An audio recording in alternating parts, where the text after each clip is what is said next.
안녕하세요. 빔 매니저 장동수입니다.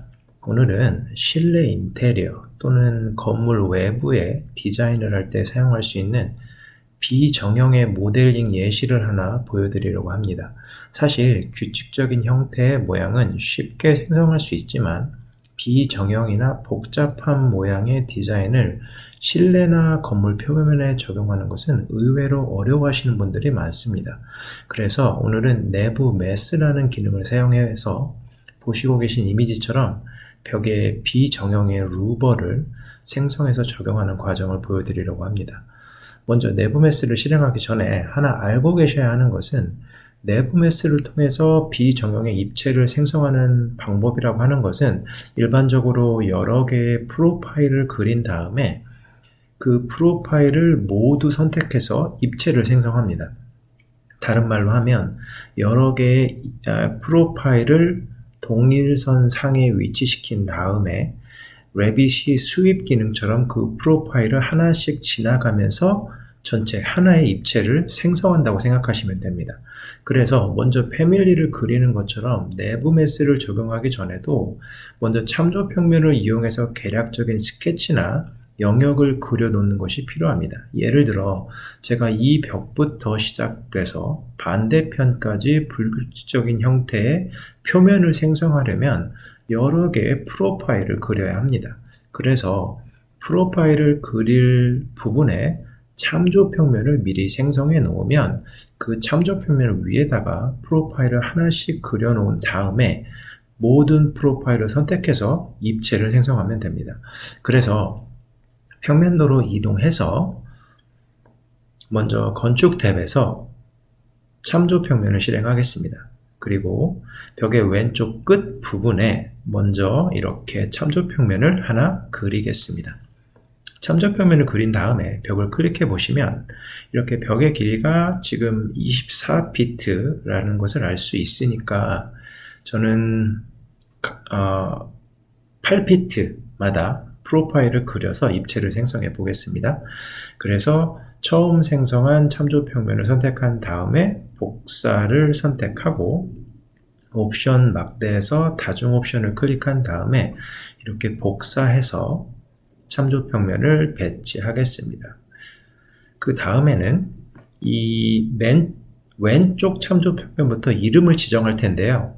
그냥 숫자 1, 2, 3, 4 이렇게 차례로 지정하겠습니다. 참조 평면에 이름을 지정하지 않는다고 해서 작업을 할 수 없는 것은 아니지만 이름을 지정하면 나중에 프로파일을 그릴 각 참조 평면을 선택할 때 좀 더 편하기 때문에 이렇게 하는 것입니다. 제가 프로파일을 그릴 때 다시 한번 이 내용은 짚어드리겠습니다. 그리고 루버가 어느 정도 돌출될지도 대충 지정해 놓으면 그 안에서 스케치하는 게 좋으니까요. 그래서 벽에 이 실내 면에 참조 평면을 하나 그리고요. 그리고 한 1피트 6인치 정도 떨어진 부분에 참조 평면을 하나 더 이렇게 만듭니다. 오늘 내용은 인치라서 조금 헷갈리실 수도 있는데요. 사실 그냥 전반적인 내용만 따라오시면 되겠습니다. 그러면 루버는 이 사각형 안에서 변화된다고 생각하면 되겠습니다. 자, 이제 참조 평면을 그렸으면 이제 본격적으로 내부 매스를 실행해 보겠습니다. 매스 작업 및 대지 탭으로 가셔서 내부 매스를 클릭합니다. 그러면 이렇게 안내창이 나타나는데요. 이 내용은 매스의 가시성은 여기 맨 앞에 보이는 이 아이콘을 통해서 보이게 하거나 안 보이게 할 수도 있고 영구적으로 보이게 하려면 가시성 그래픽을 조절해야 한다는 어떤 그러한 설명입니다. 어쨌든 팝업창을 닫으면 이렇게 매스 이름을 지정하라는 팝업창이 나타납니다. 일반적으로 자세한 이름을 지정하는 것이 좋은데요. 저는 그냥 예를 드는 것이니까 영어로 루버라고 적겠습니다. 그리고 확인을 눌러서 팝업창을 닫으면 이렇게 내부 매스 기능이 실행되고 스케치 모드로 들어가게 됩니다. 이제 프로파일을 그려야 하는데요. 인면에서 그려야겠죠. 그래서 이쪽 방향, 그러니까 서측 면도로 이동해서 프로파일을 모두 그려보겠습니다. 반대쪽에서 해도 되는데요. 참조평면 이름을 왼쪽에 있는 것부터 1로 했으니까 서측면도에서 프로파일을 저는 그리겠습니다. 이제 프로파일을 그리기 전에 어디에 프로파일을 그려야 할지를 먼저 정해야 합니다. 참고로 각 참조평면에 하나씩 프로파일을 그려야 하겠죠. 그래서 여기 보이는 설정 아이콘을 클릭한 다음에 작업 기준면 팝업창에서 이름 옵션을 선택합니다. 그러면 여기에 프로젝트에 존재하는 참조평면을 선택할 수 있는데요. 저는 먼저 참조평면 1에 프로파일을 그릴 생각이니까 참조평면 1을 선택합니다. 아까 각 참조평면에 이름을 지정한 이유가 바로 여기에 있습니다. 만약 참조평면을 생성하기만 하고 이름을 지정하지 않으면 여기 드롭다운 부분에 그 참조평면들이 나타나지 않습니다. 따라서 손쉽고 빠르게 선택하기 위해서 각 참조평면에 이름을 지정한 것입니다. 물론 이름을 지정하지 않았다고 해서 작업 기준면을 선택할 수 없는 것은 아닙니다. 그 경우에는 이 두 번째 기준인 기준면 선택 옵션을 클릭한 다음에 참조평면이 보이는 평면도로 이동해서 원하는 참조평면을 선택하고 다시 인면도로 돌아와야 합니다. 그러니까 좀 더 번거롭죠, 과정이. 어쨌든 그래서 그냥 이름을 지정하는 것이 더 편리하다고 저는 생각합니다. 자, 이제 프로파일을 스케치하겠습니다. 여기 보시는 스플라인 옵션을 선택한 다음에 그냥 그리고 싶은 대로 인면을 그립니다. 위에서부터 아래까지 이렇게 그냥 정하지 않은 대로 임의로 이렇게 그리겠습니다. 그리고 닫힌 면을 만들어야 하니까 직선을 선택하고 이렇게 다른 세 면도 이렇게 만들면 이렇게 하나의 면이 완성이 됩니다. 그리고 반복적으로 같은 방법을 사용해서 참조평면 2, 3, 4에도 이렇게 참조평면을 모두 그리겠습니다.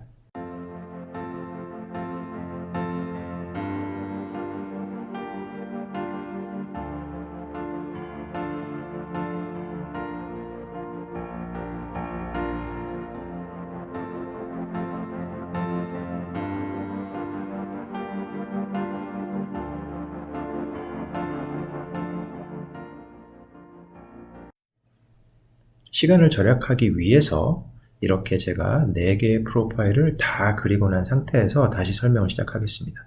이제 이 선택한 프로파일 4개를 모두 선택한 상태에서 양식 작성 아이콘의 드롭다운을 클릭한 다음에 솔리드 양식을 선택합니다. 그럼 이렇게 프로파일을 제대로 그리셨다면 이렇게 매스가 생성되는 것을 확인할 수 있습니다. 이제 다음 작업은 이 하나의 입체에 보이드 기능, 그러니까 보이드 양식 작성 기능을 사용해서 여러 개의 루버 모양으로 표현하는 과정이 되겠습니다. 그래서 서측면도에서는 그 보이드 입체를 그릴 수가 없으니까 평면도로 이동해서 작업을 하겠습니다. 먼저 그냥 이 입체 바깥쪽에 이렇게 사각형을 하나 그리고요. 넉넉하게 하나 그리고요. 두께를 제가 1인치로 하겠습니다. 두께를 조절하고 난 이후에는 이제 이 사각형을 원하는 위치에 배치하면 되는데요. 저는 이렇게 옮겨서 솔리드 입체의 왼쪽 끝에서 안쪽으로 1인치 들어간 곳에 배치하면 이 끝부분은 솔리드가 되고 이 부분은 잘려 나가게 되겠죠. 그래서 이제 이 사각형을 선택한 다음에 이번에는 양식 작성에 드롭다운을 클릭한 다음에 보이드 양식을 선택합니다.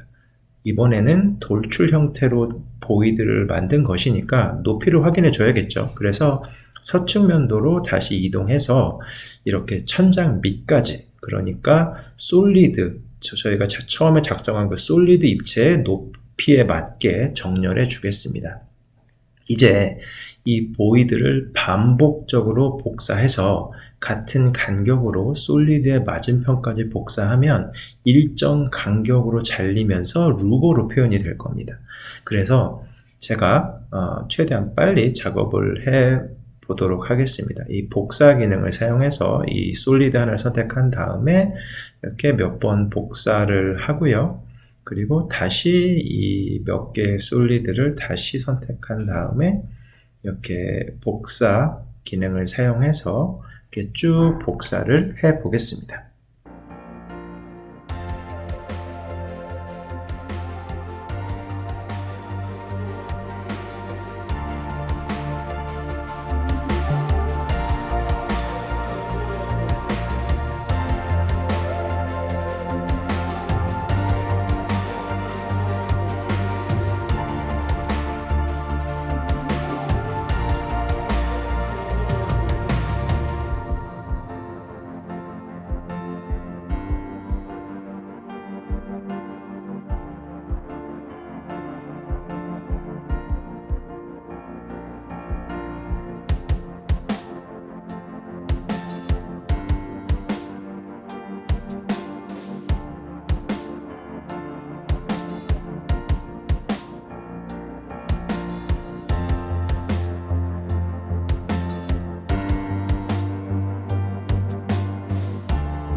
이렇게 작업이 끝났으면 이제 솔리드 입체 부분에 원하는 재료를 적용해 주기만 하면 됩니다. 그래서 솔리드 부분을 선택한 다음에 특성창에 재료 부분을 클릭합니다.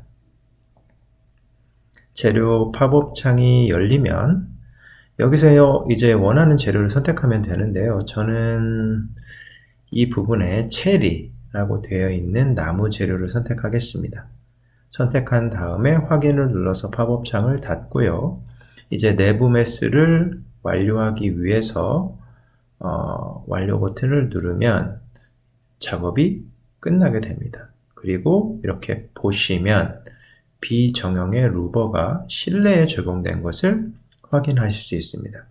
이런 방법을 조금만 응용하면 건물 외부 디자인에도 다양한 비정형의 어떤 루버나 혹은 루버가 아니더라도 여러 가지 불규칙적인 패턴의 어떤 커튼홀이나 다양한 형태의 디자인을 표현할 수 있습니다. 오늘 이렇게 내부 매스를 사용해서 불규칙적인 형태나 비정형의 입체를 생성하는 방법에 대해서 살펴봤습니다. 이 영상이 도움이 되신 분들은 구독과 좋아요를 눌러주시면 감사하겠습니다. 영상을 끝까지 시청해 주셔서 감사합니다.